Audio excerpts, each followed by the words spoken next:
네, 잘 지내고 계시지요? 이제 오늘은 빌립보서로 들어가 보려고 합니다.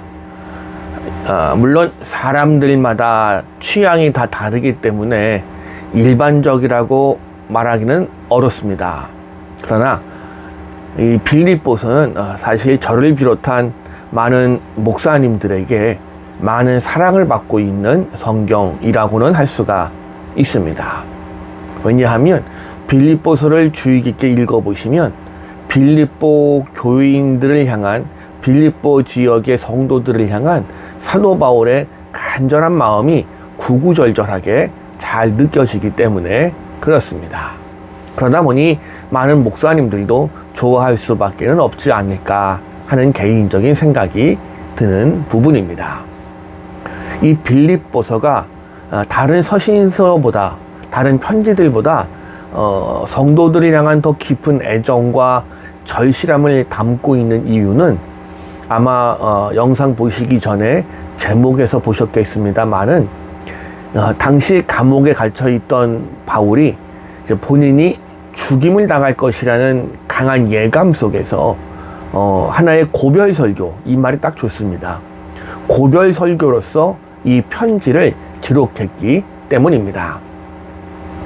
물론 늘 논란은 있어 왔습니다. 학자들 사이에서는 바울이 당시 갇혀있던 곳이 로마가 아니라 에베소다, 이런저런 논란이 있긴 합니다. 그러나 한 가지 확실한 건 감옥에 갇혀있던 건 분명하고요. 거기에 있던 바울이 자신이 순교할 정도로 상황이 몰려있는 현실을 직시하고 있던 것만큼은 분명해 보입니다. 물론 그가 자신의 순교를 각오하고 있지만 동시에 그가 풀려날 소망을 아예 놓지는 또 않았어요.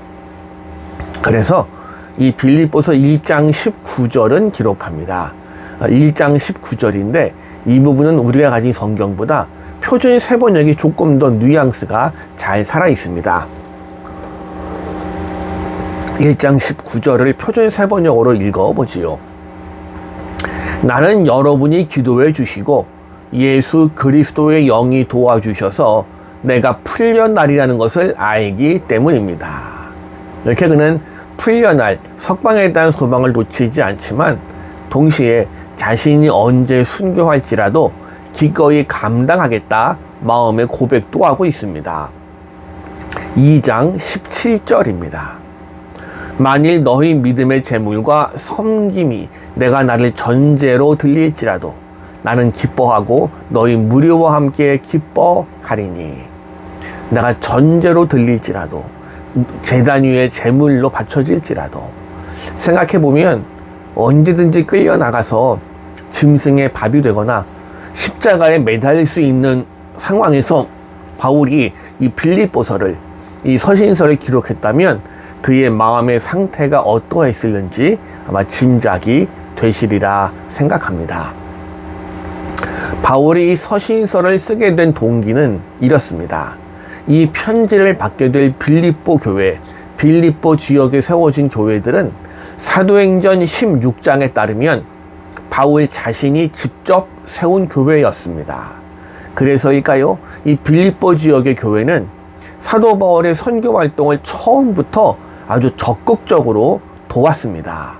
그 내용이 빌립보서 4장 15절과 16절에 이렇게 나옵니다. 빌립보 사람들아, 너희도 알거니와 복음의 시초에 내가 마게도냐를 떠날 때에 주고받는 내 일에 참여한 교회가 너희 외에 아무도 없었느니라. 데살로니가에 있을 때에도 너희가 한 번뿐 아니라 두 번이나 나의 쓸 것을 보내었도다. 이뿐 아니라 바울이 감옥에 갇혔다는 소식을 들은 빌립보 교회는 4장 18절에 기록하는 것처럼 에바브로디도 편에 바울이 필요한 것들을 보내오기도 했습니다. 이 에바브로디도는 단순히 물건을 전달하는 역할만 하고 끝난 게 아니고요. 2장 30절을 보니까 바울의 선교 활동을 돕기 위해서 여러 가지 일도 함께 했던 사람임을 알 수가 있지요. 문제는 함께 활동하던 중에 이 에바브로디도가 심한 병에 걸리고 말았고요. 이 소식을 들은 빌립보 교인들은 당연히 걱정했겠지요. 이걸 알게 된 바울은 이제 이 에바브로디도를 다시 빌립보로 돌려보내기로 마음을 먹게 됩니다. 그리고 그가 돌아가는 길에 에바브로디도에게 들었던 빌립보 교회의 문제들을 다루기 위해, 해결하기 위해, 아무튼 그래서 그 문제들 때문에 이 빌립보서를 기록해서 에바브로디도 편에 이 빌립보 교회로 편지를 보내게 된 겁니다. 그 내용이 빌립보서 2장에 나오고 있습니다. 이 당시 빌립보 교회의 문제는 크게 두 가지였습니다. 하나는 1장 15절부터 기록하고 있는 분열의 문제였고, 다른 하나는 3장 1절부터 다루고 있던 거짓 교사들의 문제였습니다. 이 두 가지, 분열의 문제와 거짓 교사들의 문제가 얽혀 있는지 아닌지는 아직까지 확실하게 정답은 없습니다만은 대부분의 학자들은 저 역시 이 두 가지 문제가 별개의 문제가 아니고 함께 얽혀 있는 문제라고 판단하고 있습니다. 왜냐하면 이 당시 빌립보 교회의 거짓 교사들, 이들은 아마도 당시 갈라디아 교회를 어지럽혔던 유대화주의자들이었던 것으로 보여집니다. 유대인이 그냥 유대인이 아니고 유대화주의자, 느낌이 빡 오시지 않으십니까? 즉 그들은 구원받는데 믿음으로 충분하지 않으니 우리 유대인이 구약부터 지켜오던 율법을 너희도 지켜야 구원받는다, 이런 주장을 합니다. 그리고 그게 3장 2절에 나오고 있고요. 그리고 또 이들은 구원은 이미 완성된 것이니 더 이상 구원의 완성을 위해서, 성화의 완성을 위해서 노력할 필요가 없다고까지 3장 12절에서 이야기했음을 알게 됩니다. 자, 이렇게 가르쳤으니 빌립보 교인들의 일부는 그들의 어떤 인간적인 조건에 근거해서 교만해지기도 합니다.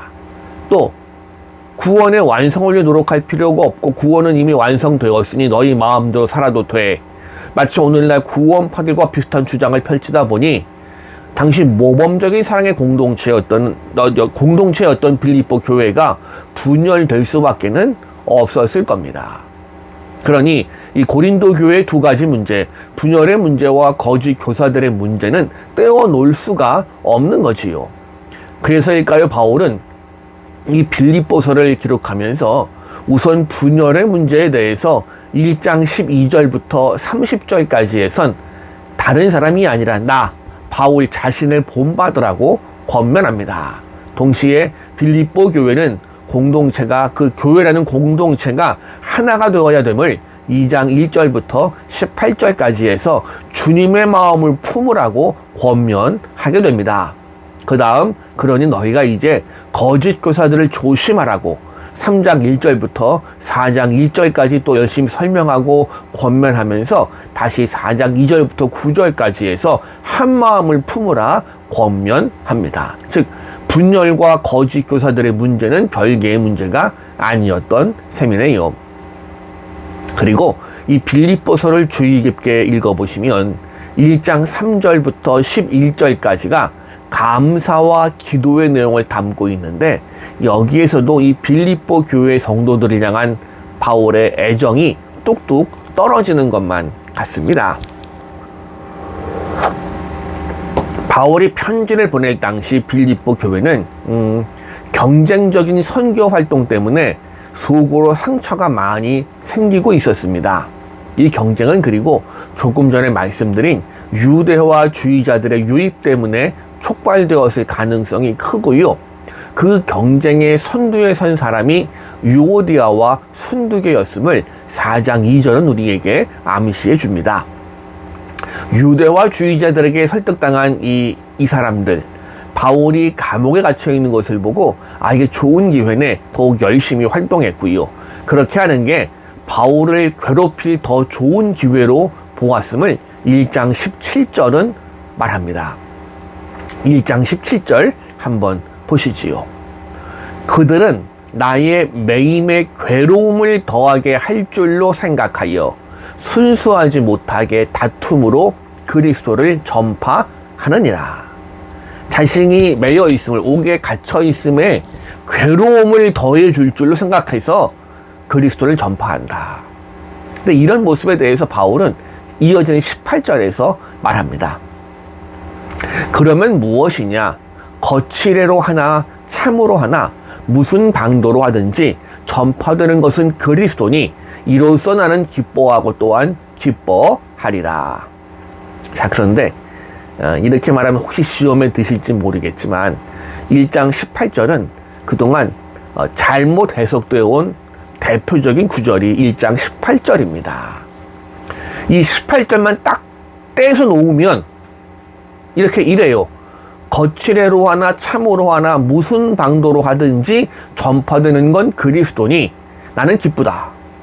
자, 그러니 18절만 딱 따로 떼어놓고 보면 불순한 동기든 좋은 동기든 복음을 전하는 것이 좋다. 바울이 말하는 것처럼 보여집니다. 마치 예전에 중국의 어느 지도자였나요? 검은 쥐든 흰 쥐든, 아니, 검은 고양이든 흰 고양이든 뭐 쥐만 잘 잡으면 된다. 이거 이야기가 곤란합니다. 생각해 보세요. 복음, 좋은 소식, 그리스도의 구원의 소식을 불순한 동기로 전한다? 그러면 결국 그 불순한 동기가 복음을 가리워버리고 그걸 이용해서 자신의 욕심을 채우는 방법으로 사용하는 이단 교주들과 다를 게 뭐가 있겠습니까? 만약 당시 이 분열시켰던 거짓 교사들, 유대화주의자들이 말하는 것처럼 믿음이 아니라 행위를 통해야 구원받는다고 이야기하면서 그리스도를 전파한다면 그렇게 전파된 그리스도에 대한 이야기가 제대로 된 이야기가 나올까요? 그럴 수는 없습니다. 비슷해 보이지만 그리스도를 전파한다고 하지만 결국 그들의 목적에 맞게 이끌어가는, 마치 자, 그리스도 그분이 좋아, 그런데 그 그리스도가 나야 이야기하는 신천지나 하나님의 교회와 다를 게 뭐가 있겠습니까?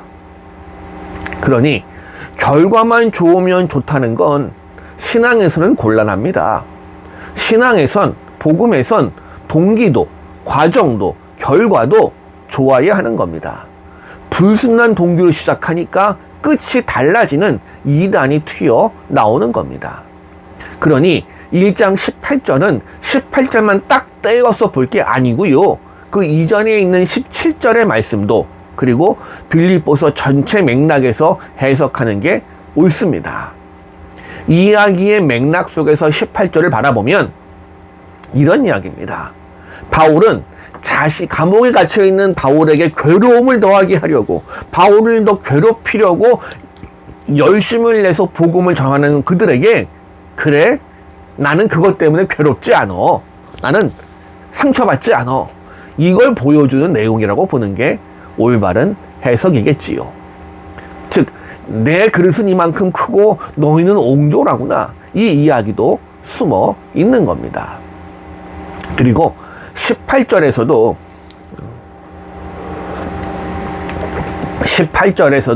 기쁨이라는 단어가 등장하지만, 그래요, 바울은 그가 현재 순교의 가능성에 직면해 있었고 또 믿음에 있어서도 2장 12절이 기록하는 것처럼 두렵고 떨림으로 그들의 구원을 이루어 가라고 권면하면서 그 어렵지만 그런데 끊임없이 기뻐하라 요청합니다.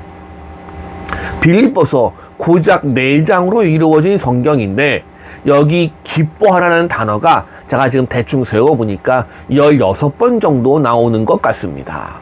그리고 말만 그런 게 아니라 바울 자신도 감옥에 갇혀 있지만 기뻐합니다. 순교의 직면에 있지만 기뻐합니다. 적대자들이 그를 괴롭히지만 기뻐합니다. 상황과 관계없이, 왜? 바울 안에는 주님 주시는 기쁨이 내재해 있었기 때문이지요. 그래서 그는 빌립보 교인들에게, 그리고 오늘날 저와 여러분에게, 우리들에게 끊임없이 기뻐하라고 거듭 권면합니다. 단 기뻐하는데 한 가지 조건은 있어요. 4장 4절입니다. 4장 4절. 주 안에서 항상 기뻐하라. 내가 다시 말하오니 기뻐하라. 주 안에서. 그 조건이 주님 안에서, 사실 이건 조건이라기보다는 기뻐하게 해주는 환경 같은 겁니다. 내가 주님 안에 있는데 기뻐하지 않을 수가 있겠습니까? 그러니 우리가 주님 안에, 주님의 능력 안에 있을 때 우리는 우리의 상황과 관계없이 항상 기뻐할 수 있는 줄로 믿습니다. 바울이 4장 13절에서 내게 능력 주시는 자 안에서 내가 모든 걸 할 수 있느니라 라는 고백한 것도 같은 맥락입니다. 내게 능력 주시는 자 안에서. 그러니 바울이 빌립보 교인들에게 기뻐하라 권면하고 있는 건 억지로 이렇게 웃으라는 그런 말이 아니고요. 4장 1절이 기록하는 것처럼 주님 안에 든든히 서 있으라 라는 권면의 말씀인 겁니다. 그래요. 오늘을 살아가는 저도 성도님들도 주님 안에 든든히 서 있을 때 진정으로 그분의 은혜로 인해서 기뻐할 수 있을 것이고요. 그분의 능력 안에 거하게 될 줄로 믿으시기를 원합니다. 자, 오늘은 여기까지 하지요. 감사합니다.